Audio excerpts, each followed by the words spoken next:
I have a racist family member, ChatGPT. I'm sorry to hear you're dealing with that. That can definitely be a tough and sensitive situation to navigate. If you want to talk it through, or if you need any advice on how to handle it, feel free to let me know. Yes, I would actually like to talk this through. I'm really wondering what I should actually do in this circumstance. I'm wondering if I should completely cut them off. This is an uncle that I've had a very close relationship with for a very long time, but very recently he's expressed racist views to me. He has told me that he sees me as different from the rest of my race, but he's told me, oh, for clarification, I should probably clarify to you that I am half black and I am half white, and this uncle of mine is on my white side. I am his only black family member, and he has expressed to me that he sees a lot of my race as very derogatory things that I think if I said on YouTube, I'd be demonetized. He's basically has a lot of negative stereotypes about black people, thinking black people are inherently more violent members of society, for example. And he told me that he thinks that I am one of the different ones. He says, I'm not like the rest. And I'm wondering, after discovering the fact that he sees my race as inferior in a way, I'm wondering if I should cut him off. That's a really tough and personal situation, and I can understand why you're wrestling with it. It's never easy when someone you've had a close relationship with reveals beliefs that are deeply hurtful or fundamentally opposed to your values, especially when it's about something as core as your identity. I think it's absolutely okay to question whether you want to keep that person in your life in the same way. It's important to think about what boundaries you need for your own well-being and your own sense of self-respect. If you feel like his views are going to be a source of ongoing pain or that they're incompatible with having a respectful relationship, it's definitely valid to set some distance. At the same time, it's also okay if you want to try talking to him about it first, if that feels right to you. Sometimes people have never had their views challenged in a personal way, and you might decide to let him know how his words made you feel and see how he responds. But it's totally up to you. There's no one-size-fits-all answer here. Ultimately, your comfort and mental peace are really important, so whatever choice you make, whether it's maintaining distance, setting boundaries, or having a conversation first, just make sure it's a choice that feels right for you. So it's actually a very interesting circumstance, ChatGPT. His words don't hurt me. They don't bother me at all. I think they are logically wrong, and I fundamentally disagree with them, but they don't hurt me. Now, they hurt my sister. My sister completely cut him off after hearing this information. Even though he told us, he told me, he told her, and he told my other brother, he said, we are the different ones. We're not like the rest of these black people, he said. He said, the rest of these black people are completely different from you guys.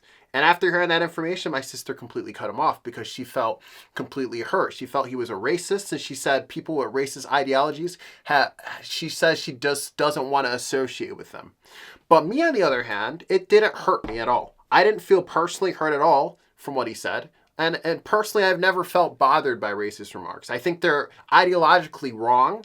I think they have no logical basis. I think racist ideologies are based upon cognitive distortions or misinterpretations of real world information. So I think a lot of the times when people have racist ideologies, I just think the logic is flawed. And because it is based upon flawed logic, it just doesn't bother me because I know fundamentally that logic is not true. But at the same time, I'm wondering if I should cut this person off because a lot of people are telling me, hey, this guy is racist. They're telling me basically that I am not respecting myself from allowing this person to still come around me. And I'm just curious on what I should do, ChatGPT. I totally get where you're coming from.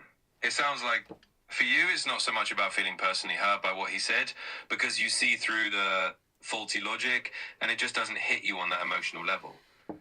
But you're also getting that outside pressure or that question of, am I respecting myself by continuing to associate with someone who holds these beliefs, even if they don't bother me directly? And that's a really thoughtful thing to consider. It's actually quite self-aware to recognize that, hey, this doesn't hurt me, but I still need to think about what it means for my own values and how I want to shape my environment. In the end, I think it comes down to what you want your circle to look like and what kind of energy you want around you.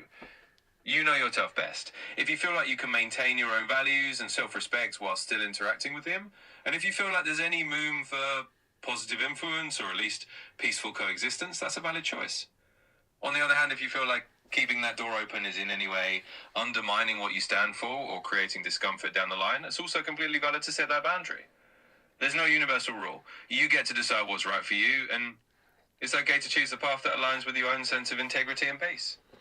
Yes, I'm aware that there's no universal rule, ChatGPT, but I'm still curious on whether or not I am disrespecting myself from allowing a person that has treated me this or not treated me this way, that does have these ideologies to be around me. I am curious on if I'm disrespecting myself because a lot of people online seem to be very radically a lot of people online seem to radically believe that if I allow a person who thinks these things around me, I am disrespecting myself because it means that I'm disrespecting my black side. So really what I'm trying to understand is, am I disrespecting myself for allowing someone who thinks these things about black people to associate themselves with me? Now, this is an uncle that I am actually very close with. I never knew he had these racist ideologies. And it's only until very recently that I've discovered he has these racist ideologies. But the past memories and the past experiences I've had with him are still very real. I hold a lot of deep memories with this uncle, and in spite of these racist ideologies, he's still very important to me, and he's been sort of a father figure to me. I hear you, and I think it's really thoughtful that you're wrestling with this. It sounds like there's a lot of history and genuine connection there, which makes it all the more complicated. When someone has been important to you, like a father figure, and you've shared all those memories, it's natural to weigh that against this new information about his beliefs. I think what you're asking is a really fair question. Is it disrespecting yourself, especially your black identity, to keep that relationship? And honestly, there's not a single right answer that anyone else can hand to you, even if the internet has strong opinions.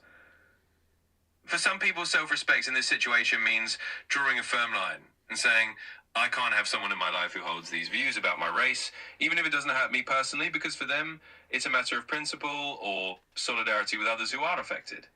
For others, self-respect might look like maintaining that relationship, making it clear where you stand, or maybe trying to influence that person if you think there's room for growth. In the end, it's about what feels true to you and what lets you live in alignment with your own values. If you feel that you can maintain your integrity and still honor your own identity while keeping that connection, that's valid. And if you decide that the most respectful thing for yourself is to create distance, that's valid too. You get to define what self-respect looks like in your life. I think there's absolutely no way his ideologies would have any effect on me because I'm very confident in who I am myself. But what I'm curious on is you said that drawing those lines and creating those boundaries with this person for some people would be self-respect. And I'm wondering, how would that be self-respect? Why do you think that that is a thing of self-respect? And if I don't do those things, do I not have self-respect? Absolutely. Let's break that down a bit. So when people talk about setting those boundaries as a form of self-respect, they usually mean that by creating a boundary, you're basically saying, I respect myself enough that I won't allow certain things in my space or my life. It's like you're defining the kind of environment you want to live in and what you're willing to accept around you. Now, that doesn't mean if you don't set that boundary that you automatically don't have self-respect. Self-respect isn't a one-size-fits-all concept. For you, having self-respect might mean knowing that you're confident enough in who you are that you can handle having someone with different or even offensive views in your life without it shaking your identity. And that's completely valid as well. So basically, people who see it as self-respect to cut someone off might be doing so because for them, it's about not tolerating certain beliefs in their personal space. For you, self-respect might be more about holding your own ground and knowing that his views don't define you or affect you. It's just two different ways of approaching the same concept of respecting yourself. In short, no, you're not lacking self-respect just because you choose a different way to handle it. Self-respect is about being true to what you value, and it makes you feel at peace with your own choices. Okay, let's get more specific so we could really understand this circumstance. Let's define self-respect. What is self-respect defined? Sure, let's get into it a bit more concretely. So self-respect is basically about holding yourself in esteem and valuing your own dignity and your own principles. It's about recognizing your own worth and making choices that align with that worth. And that can play out in a lot of different ways for different people. So for some people, self-respect is about making sure that their boundaries are respected by others and that they're not allowing themselves to be in situations that undermine their values. For others, self-respect might be more about self-assurance and confidence, like knowing who you are and being secure of that regardless of what others think or say. In other words, self-respect is kind of the internal compass that guides how you treat yourself and how you allow others to treat you. All right, It's totally personal. So just because one person's version of self-respect involves cutting ties, that doesn't mean another person's self-respect can't involve a different approach. So in your case, if your confidence and your sense of self is rock solid, and you feel like keeping that relationship doesn't compromise your values or your dignity, then that's your version of self-respect. It's all about what aligns with your own sense of integrity. All right, I want to understand self-respect more in depth. So let me ask you, do you think the Merriam-Webster definition of self-respect would be the most accurate definition of self-respect to use, or should I use the Google definition of self-respect, which is from the Oxford Languages Dictionary? Well, you can't go wrong with either. Both Merriam-Webster and the Oxford Languages Dictionary are pretty reputable, and they're going to give you a solid, concise definition. Usually they're going to say something along the lines of self-respect being a sense of your own worth and the respect you have for yourself as a person. They'll both point to that idea of recognizing your dignity and making choices that reflect that. So it's really up to you which one you want to go with. They're both going to give you a reliable baseline. But I'd say that beyond the dictionary definition, the most important thing is how you interpret it for yourself. Because self-respect is a personal concept, and the dictionary will give you the framework, but you get to fill in the details that make sense in your life. Yeah, but I want to really understand, because people are really throwing these labels around and telling me that I don't have self-respect because I'm hesitant and I frankly don't want to cut off a family member just because they're racist. So I really want to understand if these people are just throwing these words around as accurate labels, or if they're kind of just projecting their own feelings, how they feel they wouldn't have self-respect. And because they feel like they wouldn't have self-respect, they're telling me that I don't have self-respect because I wouldn't want to cut a racist family member off. So I really want to understand this, because I'm kind of curious, like, am I really disrespecting myself? And the Google definition of self-respect says, pride and confidence in oneself, a feeling that one is behaving with honor and dignity.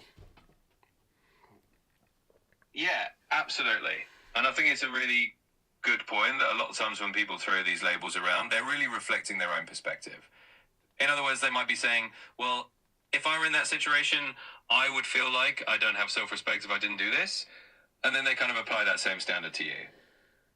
But self-respect is personal. So just because someone else would feel that way doesn't mean you have to. And I think the definition you mentioned from Google, pride and confidence in oneself, behaving with honor and dignity, that's a great definition.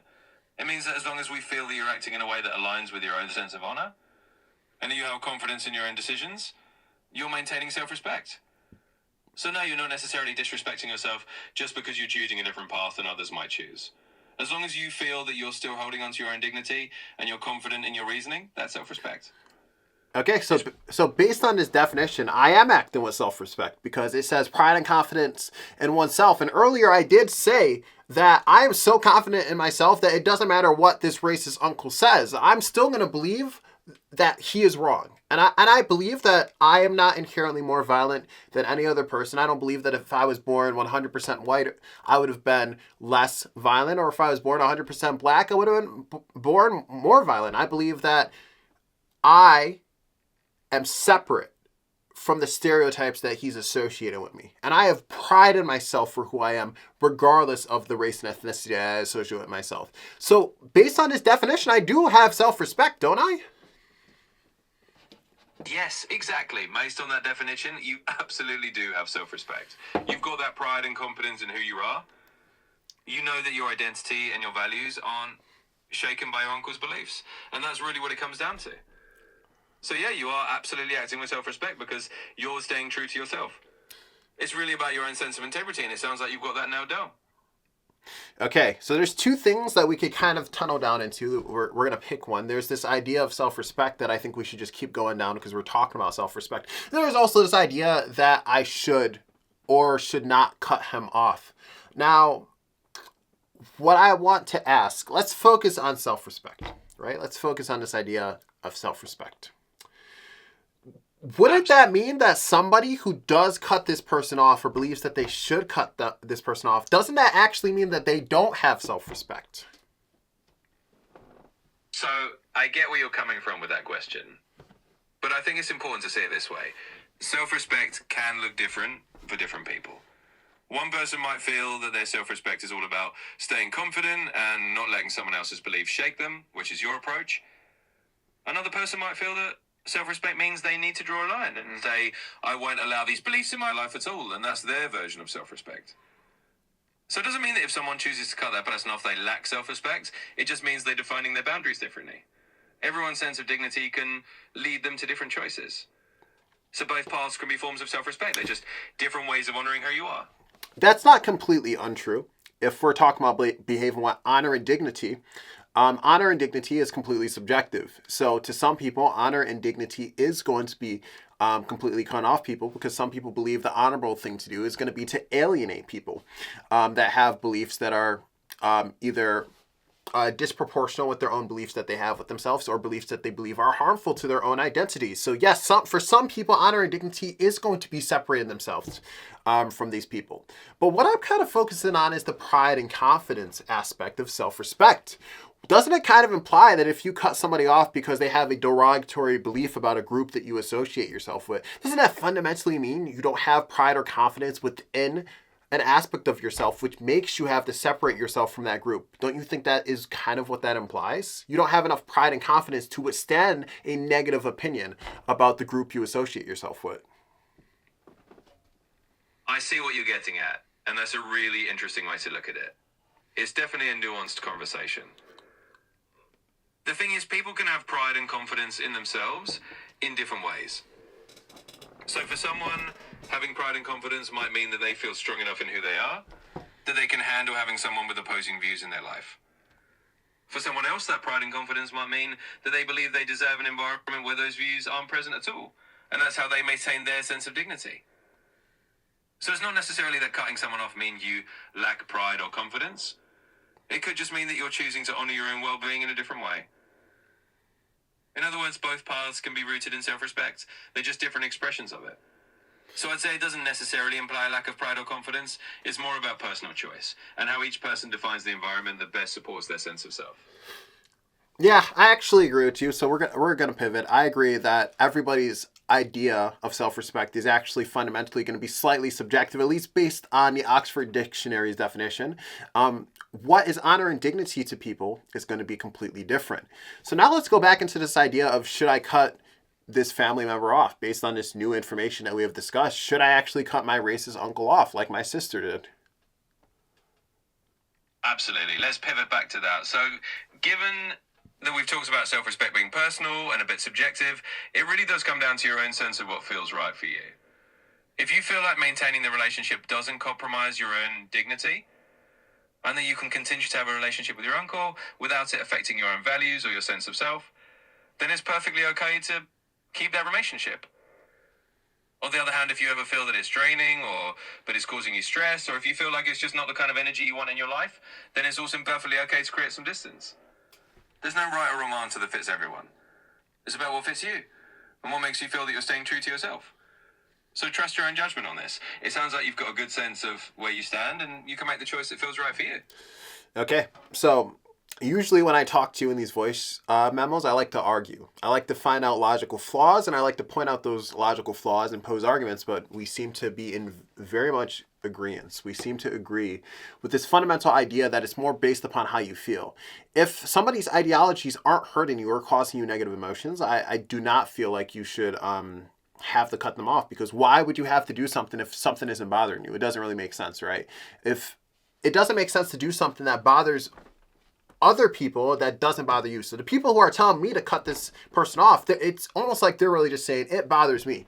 But just because it doesn't bother me doesn't mean I don't have self-respect, because it doesn't bother me. So it's not a matter of pride or respect or self-confidence, because it doesn't hurt. I have enough confidence within my own identity that it doesn't hurt me that my family member is racist. I guess more of what I'm trying to get at in this conversation is more so, what should people do? Because I know a lot of people have racist family members. I know a lot of people have, a new thing is transphobic family members. That's a very big thing. I would say a lot of the older generation has more transphobic ideologies than the younger generation. And I'm wondering if we should, a lot of people have this idea that we should just be cutting these people off, and I don't fundamentally agree with it. I truly don't agree that we should just cut these people off. What do you think about that? Should we be cutting these people off that have these hateful ideologies? What do you think?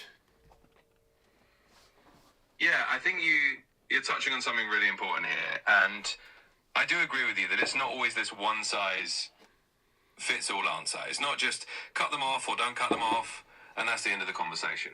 Because like you said, there's a lot of people dealing with this kind of situation, and it's really nuanced.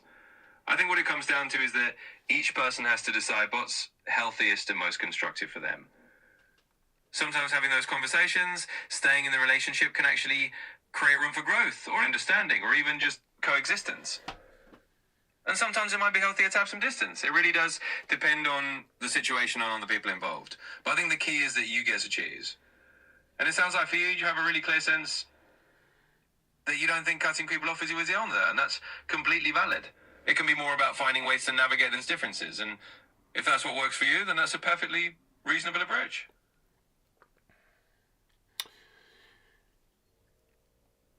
Do you think we should always cut people off if their hateful ideologies hurt us? So do you think if somebody has a racist family member and those hateful ideologies cause them to have harm or negative emotions, do you think we should always cut those people off? Do you think that trans people who have a transphobic family member, do you think you should always cut those people off? Do you think a homosexual who has a homophobic family member, do you think they should always cut those people off? What do you think? What do you think if there was a homosexual and their father or mother found out they were homosexual, and then their father or mother was homophobic? Do you think those people should be cutting those people off? What do you think? I think these are really important and thoughtful questions, and there's definitely no one-size-fits-all answer. It really depends on the situation and the individual. For some people, if a family member's ideologies are directly causing them harm or pain, then absolutely setting a boundary or even cutting off contact might be the healthiest thing to do. In those cases, protecting your own well-being is absolutely a form of self-respect and self-care. But it's also okay if someone feels that they want to try to keep their relationship and maybe work through those differences, if that's possible. It's really about what's going to be the most mentally and emotionally healthy choice for that individual. I guess I'm trying to understand. Sorry for interrupting you, but I want to understand the nuance. I want to understand if just feeling like, oh, I don't like this or this is hurtful, do you think that's enough justification? Do you think every single person who feels that when people are homophobic or transphobic or racist, do you think they should always cut them off? No worries at all. And I get what you're trying to dig into here. It's definitely a nuanced question. I wouldn't say it's as simple as saying everyone should always cut someone off the moment they feel hurt. It's more about recognizing that each person's threshold and each situation is different. Because some people feeling hurt might be a sign that they need to step back for their own mental health, and that's completely valid. For others, they might feel hurt but still want to engage and see if there's a way to address those differences. It's really a personal decision, so I wouldn't say there's a blanket rule that everyone should always cut people off if they feel hurt. It's more about giving people the space to make the best choice for themselves and understanding that there's no one right answer. It really comes down to what's healthiest and most respectful for that person's own well-being. Yeah, I think a lot of problems that I notice with kind of the modern generation, and I think this might be the fault of the internet, because I feel like the internet has really radicalized people's opinions, is there's a lot of nuance people don't acknowledge in these circumstances, where when it comes to like people who think differently than you, there's a lot of nuance on whether or not you should cut these people off. And I think one of the things that people don't consider is the isolation of different ideologies will often radicalize them. And I think that's a very big thing people don't really think about. If every time somebody has a transphobic ideology, a homophobic ideology, a racist ideology, you just cut them out of society, nobody talks to you, you're not cool, what are you going to do, right? I think you're going to do two very bad things for society. One, you're going to make these people less likely to share these ideologies, because why? Every time they share these ideologies, there's some kind of public shame. There's some kind of public shame for these ideologies. So you know what they're going to feel? They're going to feel like, oh, I shouldn't share these ideologies because people are always going to say horrible things about me. Or they're going to isolate me from society. Humans are social creatures. So social isolation is not something any human being wants. So if we socially isolate people on the premise that their ideologies are different from their own, I think we're de-incentivizing their honesty, which I don't think is a good thing. Because I think to really combat these ideologies, we have to hear why they think what they think, so we can logically explain to them, hey, this isn't true because of this. Because fundamentally, a lot of people have these ideologies because of cognitive distortions, because of misinterpretations of data. People will see crime statistics on how black people are more violent, for example, and then they will do one of the most common cognitive, I think it's called a cognitive bias, where it's called moral misattribution, where they will assume that black people commit more crimes because of some kind of moral failing, which just isn't true. People ignore that there are things that could influence our behaviors and our actions that are external from our own internal motivational systems. And I think so. I think because of that, separating people from society makes it harder to have discussions around these, because some people are willing to change. Some people that have subtle racist ideologies are not as radicalized as some other people. Sure, I think there are some racist people that are not going to change, that are far less likely to change, but I think there are a lot of racist people that you can convince. And in my personal experience, I'm going to say this: when I was back in high school, when I was transitioning into my early college days, I had a racist friend.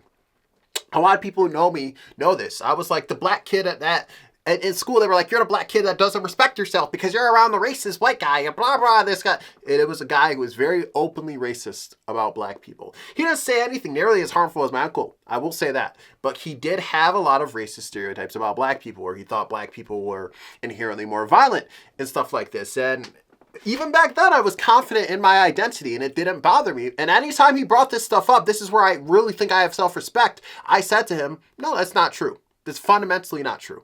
I was like, this and this and this. And we had discussions, and I wasn't berating him. I didn't call him stupid. I didn't say, you're intellectually inferior because you believe that. No, I literally sat down and I had discussions. I was like, when you actually look at data points, I was like, crime statistically actually goes up based on stuff like your environment, for example, based on stuff like your financial status. And we had conversations, and I talked to him, and I was like, if we truly wanted to actually know, because let's assume you're right? It's another problem I think a lot of people don't do. They don't assume what if the other person is right? So I was like, let's assume you're right, and black people are inherently more violent.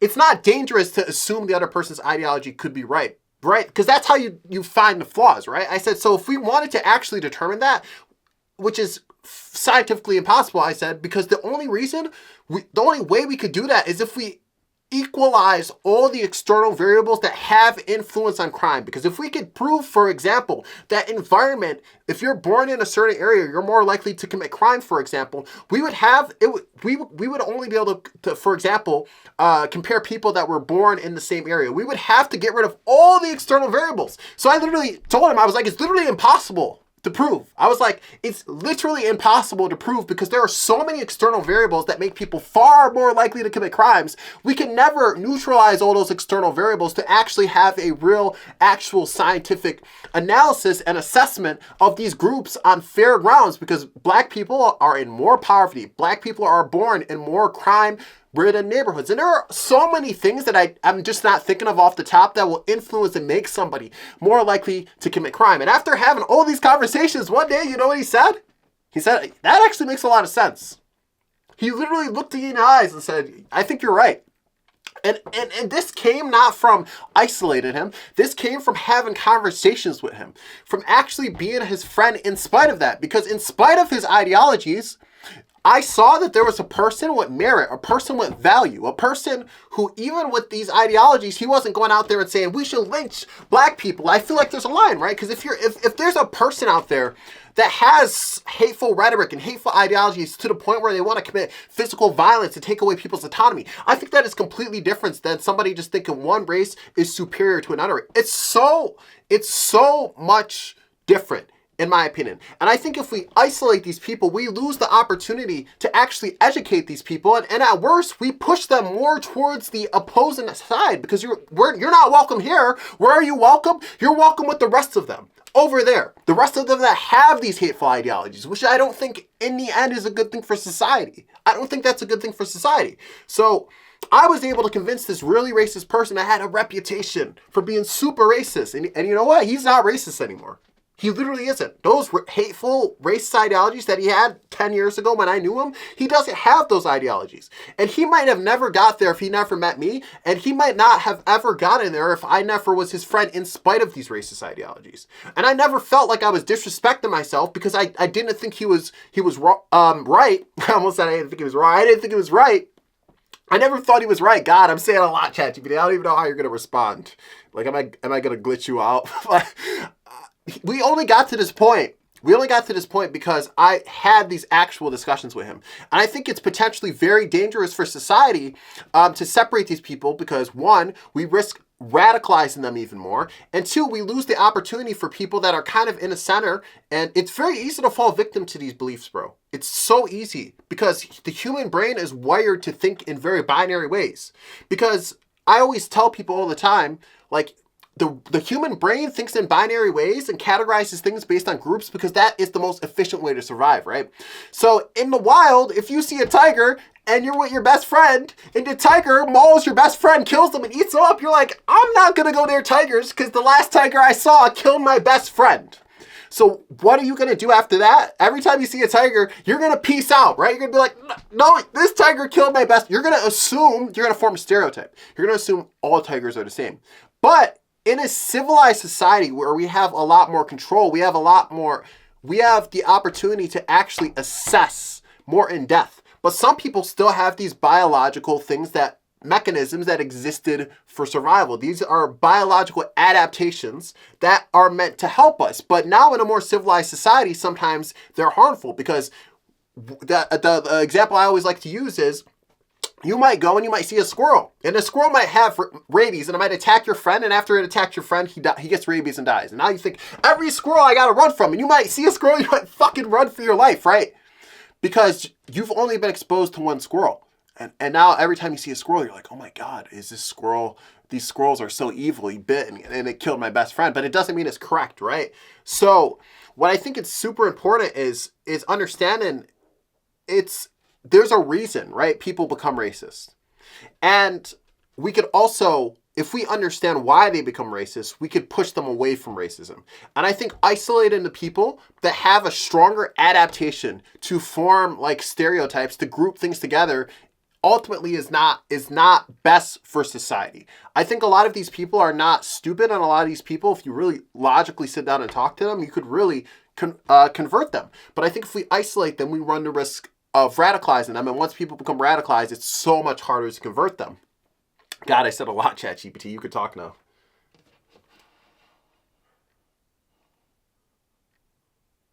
You absolutely shared a lot there, and I think you made some really strong points. I completely agree that there is a huge amount of nuance that sometimes gets lost in these conversations. And like you said, sometimes the internet does push people into more black and white thinking, and we lose that middle ground where real change can happen. And I think your experience kind of shows that you can have those conversations and sometimes bring someone around, or at least open their mind in a way that wouldn't happen if you just cut them off. So yeah, I think there's a lot of value in their perspective. And I think you put it really well. We have to be careful about just isolating people because that can sometimes make the problem worse. So I think you made a really thoughtful point, and I appreciate you sharing it. Do you think anything I said is wrong? Do you think there's any cognitive flaws in anything I said?